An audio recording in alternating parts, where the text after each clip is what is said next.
అందరికీ నమస్కారం. రెండు తెలుగు రాష్ట్రాల్లో జరుపుకునే అతిపెద్ద పండుగ మహానాడు పండుగ.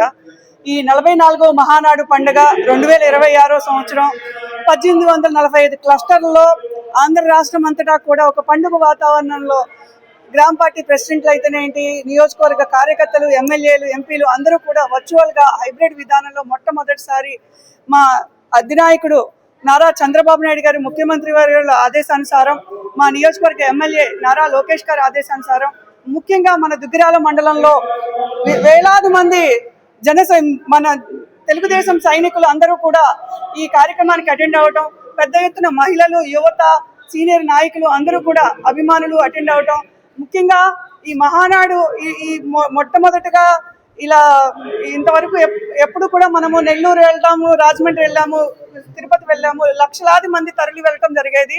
కానీ మన కూటమి ప్రభుత్వ ధర్మం ప్రకారం మన ప్రధానమంత్రి మోడీ గారి పిలుపు మేరకు ఏదైతే ఇంధన పొదుపులో భాగంగా భారతీయ పౌరులుగా మనం అందరం కూడా ముఖ్యంగా కూటమి ధర్మాన్ని అనుసరించి మన నారా చంద్రబాబు నాయుడు గారు ఇలా క్లస్టర్ పరిధిలో మనం అందరం చేసుకోవాలని ఒక ఆదేశించడం, మనం అందరం కూడా అదే రీతిన ఇక్కడ పండుగ వాతావరణంలో ఈ కార్యక్రమాన్ని చేసుకోవడం మా అందరికీ సంతోషంగా ఉంది.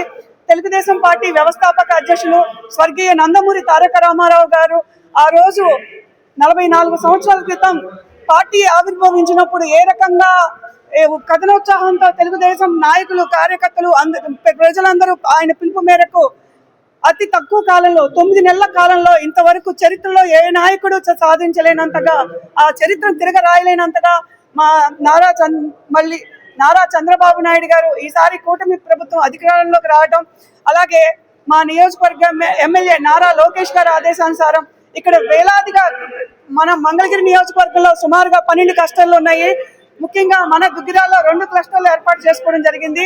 ఒకటి దుగ్గిరాల్లోని జంపాలవారి కళ్యాణ మండపంలో సుమారుగా 6 గ్రామాలు, అటువైపు మనకి ఈమని క్లస్టర్లో 12 గ్రామాల ప్రజలు ఈ కార్యక్రమంలో అటెండ్ అవ్వడం జరుగుతుంది. మన జయంతిని ఈరోజు రేపు 2 రోజులు కూడా ఘనంగా నిర్వహించుకోవడం జరుగుతుంది. ఈ కార్యక్రమానికి అశేషంగా విచ్చేస్తున్న ప్రజలకి, తెలుగుదేశం కుటుంబ సభ్యులకి అందరికీ కూడా పేరు పైన నా ధన్యవాదాలు. రేపు కూడా జరుగుతుంది. ఈ 10 గంటల నుంచి 5 గంటల వరకు ఈ 2 క్లస్టర్లో జరుగుతుంది. అందరూ ఈ కార్యక్రమానికి అటెండ్ అయ్యి మహానాడుని విజయవంతం చేయవలసిందిగా కోరుకుంటున్నాను.